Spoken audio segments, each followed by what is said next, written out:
Assalamualaikum warahmatullahi wabarakatuh. Selamat datang kembali di channelnya Mas Eka nih. Masih bareng sama Mas Eka pastinya. Apa kabar para warga sekolah? Semoga dalam keadaan sehat selalu dimanapun para warga berada nih ya. Oke, di video kali ini Mas Eka masih akan berbagi informasi seputaran tentang KJP Plus nih ya. Terutama untuk para warga sekolah yang sedang menunggu atau beberapa sekolah atau mungkin sudah hampir rata-rata sekolah gitu ya, udah banyak yang memanggil siapa nih Mas Kak? Memanggil para warga sekolah yang ternyata status KJP-nya itu sudah dibatalkan gitu kan. Dibatalkan karena apa Mas Kak? Karena tidak terdata atau tidak masuk penetapan DTKS tahun 2023. Loh, kok bisa? Gitu ya. Kenapa bisa tidak ditetapkan? Padahal saya terdaftar nih Mas Eka. Nah, ya, di video kali ini kita akan berbagi informasinya. Kenapa hal tersebut sampai terjadi gitu ya? Padahal sudah terdaftar di dalam DTKS. Nah, perlu diketahui oleh para warga sekolah bahwa status DTKS atau terdaftar di dalam DTKS itu ada beberapa macam statusnya. Nah, status yang seperti apa yang diterima atau yang masuk kriteria sebagai persyaratan untuk dapat KJP gitu ya. Karena kan di Pergub yang sebelumnya sudah Mas Eka bahas tuh ya. Syarat KJP itu kan ada 4. Yang pertama adalah berusia 6 sampai dengan 21 tahun. Kemudian tercatat aktif di satuan pendidikan baik negeri maupun swasta yang berada di Pemprov DKI Jakarta atau di bawah Dinas Pendidikan. Kemudian yang ketiga adalah berdomisili dan memiliki kartu keluarga DKI Jakarta tuh ya. Dan yang keempat adalah terdaftar di dalam DTKS. Kalau misalkan dia usianya 6 sampai dengan 21 tahun, kemudian eh, bersekolah aktif ya di DKI Jakarta baik negeri maupun swasta, kemudian berdomisili dan memiliki kartu keluarga DKI Jakarta namun tidak terdaftar di dalam DTKS, dia tidak akan bisa masuk sebagai penerima KJP. Nah, ketika kemarin sudah diproses gitu kan, ternyata masih aja tuh ya kena gitu kan, dibatalkan karena data DTKS-nya tidak masuk penetapan di tahun 2023. Kenapa hal ini terjadi? Ya mungkin ada beberapa para warga sekolah yang statusnya salah sangka gitu. Salah sangkanya gimana Mas Kak? Ya karena tidak mengetahui status-status di dalam DTKS. Nah, sebenarnya status-status DTKS itu apa aja sih Mas Kak? Nah, di video kali ini kita akan berbagi informasinya. Tapi sebelum itu, untuk para warga sekolah yang mungkin baru menemukan channelnya Mas Eka nih, silahkan subscribe dulu channel ini untuk mendukung channelnya Mas Eka agar bisa berkembang lagi dan bisa memberikan informasi-informasi terupdate kepada para warga sekolah. Oke, langsung aja. Status DTKS ya. DTKS itu data terpadu kesejahteraan sosial. Di dalamnya ada status-statusnya gitu kan. Loh, statusnya apa aja Mas Eka? Ya kan? Nih, kan pada saat para warga sekolah ingin mendaftar DTKS gitu ya, atau ingin mengajukan sebagai masuk dalam data terpadu kesejahteraan sosial yang nanti ujungnya adalah menerima bantuan-bantuan sosial dari Pemprov DKI Jakarta maupun dari Kementerian Sosial gitu ya. Nah, itu harus ada pengajuan terlebih dahulu, harus data terlebih dahulu di websitenya yang sering banget disebutin sama para warga sekolah, website DTKS gitu kan. Nah, sepanjang di tahun 2023 ini DTKS-nya tidak dibuka untuk Pemprov DKI Jakarta. Kenapa? Karena masih membenahi DTKS tahun-tahun sebelumnya. Karena di tahun 2022 itu berantakan ya, bisa dibilang seperti itu. Makanya benar-benar diseleksi lagi. Loh, kemarin informasinya, isunya dibuka Mas Eka. Sebenarnya itu bukan untuk dibuka secara publik atau bukan untuk umum, tapi untuk diverifikasi mana yang aktif, mana yang tidak aktif lagi di DTKS ya. Makanya banyak nih status para warga sekolah yang DTKS-nya justru malah tidak aktif lagi gitu ya. Nah, Mas Eka akan menjelaskan sedikit ya, menggambarkan sedikit bahwa status-status DTKS yang seperti apa yang akan diterima dan yang tidak diterima di dalam pendataan KJP. Yang pertama, ketika ingin mengajukan DTKS, pastinya pendaftaran online. Nah, ketika pendaftaran online ya, nanti ada checklistnya hijau. Nih gambarannya seperti berikut ini. Nah ya, dia pendaftaran online, statusnya warna hijau. Kemudian setelah itu checklist hijau, masuk ke dalam pengolahan data. Nah, pengolahan data kemudian nanti masuk namanya ke musyawarah kelurahan. Itu yang ketiga. Nah, ketika di musyawarah kelurahan ini, nah di sini nih yang paling banyak banget ini apa uh, bukan kalah ya, tidak keterima gitu kan, tidak masuk sesuai dengan kriterianya. Di musyawarah kelurahan inilah pintu masuk sebenarnya gitu kan. Ketika sudah mendaftarkan online, kemudian diolah datanya, baru nanti di musyawarah kelurahan, masuk ke tahap musyawarah kelurahan. Di musyawarah kelurahan ada siapa aja ya? Ada stakeholder dari dinas sosial, dari RT, dari RW, kemudian ada yang lain-lainnya seperti itu stakeholdernya banyak gitu di situ untuk dimusyawarahkan kira-kira warga ini bisa masuk atau tidak gitu ya. Nah, di musyawarah kelurahan ini ada dua kategori, lolos dan tidak lolos. Nah, kalau misalkan dia lolos, maka lanjut ke verifikasi Kementerian Sosial lah ya, atau verifikasi dinas lah gitu kan, atau verifikasi Kementerian Sosial, kemudian baru nanti ditetapkan. Nah, ini itu kalau lolos lancar-lancar aja, tampilannya seperti ini ya. Jadi itu kalau lolos lancar-lancar aja ketika musyawarah kelurahan, dia biasanya nanti logonya jam kalau misalkan masih proses. Tapi kalau misalkan udah oke, checklist hijau. Nah, nanti setelah checklist hijau masuk verifikasi, kemudian nanti kalau sudah ditetapkan akan hilang biasanya di web DTKS ini, tidak akan ditemukan statusnya. Karena apa? Karena sudah ditetapkan, maka nanti adanya di Siladu. Nah, ini nanti Mas Eka akan bahas juga antara DTKS dan Siladu itu apa. Nanti akan kita bahas di konten berikutnya. Jadi, nyampe sini ya, nyampe musyawarah kelurahan, di lolos ini udah selesai gitu ya. Tinggal pindah ke Siladu. Nah, kebanyakan para warga sekolah ini begitu mengecek di musyawarah kelurahan, musyawarah kelurahan nih tinggal ditunggu, ternyata statusnya tidak lolos. Nah, tidak lolos itu ada 7 kriteria yang tidak lolos. Yang pertama adalah memiliki mobil.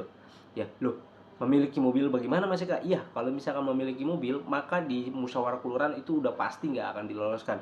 Karena kan pasti nih teman-teman yang dari dinas sosial atau dari pendamping sosial turun ke lapangannya untuk mensurvei. Nah, pada saat mensurvei tersebut data-data dikumpulin, nanti hasilnya adalah di musyawarah kelurahan. Begitu di musyawarah kelurahan pendamping sosial yang misalkan teman-teman dari dinas sosial yang survei ke rumah-rumah bersama dengan RT dan segala macamnya gitu ya.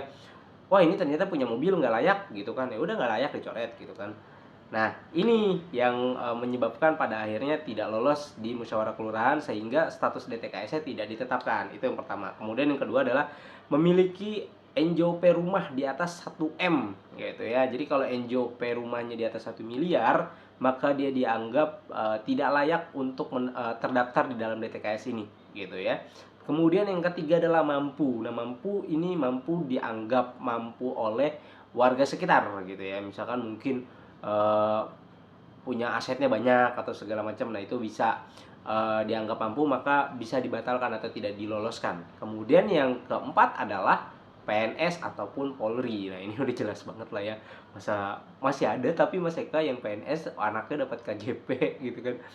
Ya mungkin mukanya terlalu tebel gitu, harusnya ya enggak lah gitu ya, malu gitu kan, seharusnya sudah ada yang membutuhkan, lebih butuh gitu, sementara yang teman-teman yang sudah PNS ini apalagi PNS DKI ya udah cukup lah gitu kan, masa ya masih ngegarap bantuan sosial juga gitu kan, nggak tahu urat malunya putusnya di mana gitu ya. Nah, kalau PNS dan Polri itu tidak bisa masuk di dalam DTKS, maka dianggap tidak lolos gitu ya, walaupun dia daftar pasti nanti akan tidak loloskan atau tidak dimasukkan ke dalam data DTKS-nya. Kemudian yang kelima, nah ini yang paling banyak banget gitu ya, para warga alami alamat tidak ditemukan atau pindah luar DKI. Nah, ini biasanya adalah teman-teman atau warga sekolah yang nomaden ya, yang kerjanya kontraktor gitu ya, kontrak sana kontrak sini gitu ya. Nah, ketika dia misalkan kontrak di wilayah A kemudian pindah ke wilayah B gitu ya, waktu daftar DTKS di wilayah A, terus tiba-tiba pada saat musyawarah kelurahan dianya sudah ada di wilayah B gitu kan, tidak lapor pula ke RT dan ke RW-nya gitu, sehingga di wilayah A-nya wah orangnya udah pindah keluar DKI, padahal pindahnya cuma pindah RT doang gitu kan, ke samping gitu, tapi kan nggak ngobrol nih orang nih, pindahnya nggak ngomong ke RT yang ditinggalin sama RT yang saat ini ditempatin gitu kan, domisili yang pertama daftar sama yang saat ini tempatin nggak ngobrol gitu kan, nggak lapor gitu, sehingga pada saat musyawarah kelurahan ya udah dianggap luar DKI. Nah, ini banyak banget gitu kan hal ini terjadi, sehingga DTKS-nya dibatalkan dan tidak masuk ke dalam penetapan atau ditetapkan di dalam DTKS gitu ya. Kemudian yang keenam, tidak padan sistem atau data kelurahan tidak lengkap. Nah, ini datanya tidak padan oleh sistem ataupun data kelurahan yang tidak lengkap, ini bisa konfirmasi ke pendamping sosial yang berada di kelurahannya. Ini juga banyak terjadi. Kemudian yang ketujuh adalah meninggal dunia. Nah, itu 7 status yang tidak akan bisa diterima di dalam KJP. Artinya tidak lolos musyawarah kelurahan, maka dia tidak akan ditetapkan sebagai penerima DTKS. Bagaimana mau dapat KJP-nya sementara DTKS-nya statusnya tidak ditetapkan? Mas Eka saya ditetapkan Februari tahun 2022, Mas Eka saya ditetapkan Januari 2023. Jika statusnya sudah ditetapkan, coba konfirmasi kembali gitu kan, bener-bener konfirmasi lagi nih. Kalau memang yakin memang ditetapkan, konfirmasi ke pendamping sosialnya. Coba dong tolong cekin status DTKS saya apakah ditetapkan atau tidak gitu kan. Oh ternyata ini masih ditetapkan kok di tahun 2023 contohnya gitu. Tapi kok KJP-nya saya dibatalkan ya. Nah, buktinya dibawa ya, bukti hasil oh ini benar ditetapkan misalkan dari pendamping sosial itu dibawa ya, minta surat pengantar dari sekolahan, coba datang ke P4OP ya dengan melampirkan bukti-buktinya gitu ya. Jadi jangan cuma oh ini saya ditetapkan tapi nggak tahu buktinya mana gitu kan, nggak dicari terlebih dahulu. Makanya dicari terlebih dahulu gitu kan. Jika misalkan udah dipanggil nih sama sekolah, ternyata ini bapak ibu gitu kan, putra putrinya nggak bisa atau dibatalkan KJP-nya karena status DTKS-nya itu tidak ditetapkan di tahun 2023. Loh kemarin saya ngecek masuk pak di DTKS-nya gitu kan, ditetapkan atau enggak. Nah itu ditetapkan atau tidaknya saya nggak tahu. Begitu dicek ternyata ya tidak, masih dalam musyawarah kelurahan contohnya gitu ya, belum muncul tidak lolosnya karena apa gitu, masih musyawarah kelurahan. Nah itu berarti belum ditetapkan gitu kan. Yang masuk di dalam penerima KJP ini adalah teman-teman atau warga sekolah yang status DTKS sudah resmi ditetapkan. Ditetapkan tahun 2022, Mas Eka apakah bisa dapat? Ya bisa aja kalau nggak ada perubahan datanya gitu kan. Nah ini yang Mas Eka bilang di konten sebelumnya gitu ya. Mas Eka bilang selama DTKS-nya tersebut tidak ada perubahan data ataupun tidak ada perubahan status gitu kan, itu aman-aman aja. Tapi kalau misalkan ya pada saat penetapan tahun 2022 Februari misalkan gitu ya, kemudian diverifikasi lagi nih oleh teman-teman dari dinas sosial atau dari pendamping sosial di kelurahannya, ikut lagi musyawarah kelurahannya, atau dia daftar lagi karena rame gitu kan, ikut daftar lagi gitu kan, padahal udah terdaftar tapi daftar lagi gitu kan. Nah ketika di musyawarah kelurahan ternyata pindah alamat contohnya kayak begitu ya, pindah alamat kayak tadi, kemudian tidak ditetapkan ya dibatalkan tuh, bisa jadi seperti itu gitu kan. Makanya dicek lagi DTKS-nya bener-bener gitu kan. Kalau memang kurang yakin boleh kok datang ke pendamping sosial di kelurahannya sekedar menanyakan apa status DTKS saya, atau mau ngecek sendiri di website DTKS-nya gitu kan. Nah, jadi seperti itu para warga sekolah ya, status yang bisa diterima oleh KJP atau bisa masuk ke dalam penerima KJP yaitu status DTKS yang sudah ditetapkan. Kalau statusnya masih musyawarah kelurahan, masih logonya gambar jam gitu kan, belum checklist, apalagi sampai belum ditetapkan ya berarti belum, itu namanya belum terdaftar gitu ya. Masih proses pendataan atau masih proses pendaftaran, belum ditetapkan gitu kan. Coba dicek lagi, di cross check lagi data DTKS-nya apakah statusnya memang sudah ditetapkan atau justru malah tidak lolos karena 7 alasan tadi gitu kan.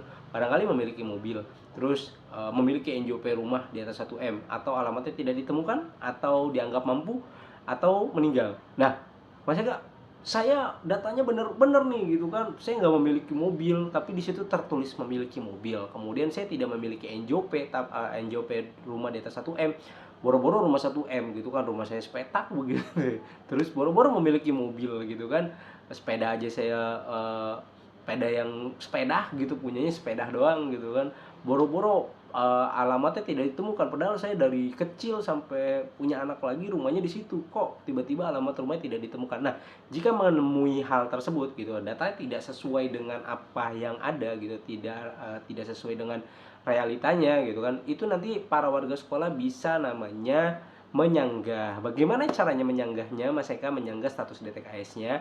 Nah, di video berikutnya nanti Mas Eka akan bahas juga bagaimana cara menyanggahnya dari setiap kasus-kasus tersebut gitu ya. Jadi silakan simak nanti di video berikutnya. Oke, mungkin itu aja informasi yang bisa Mas Eka sampaikan. Sekali lagi Mas Eka rangkum ya.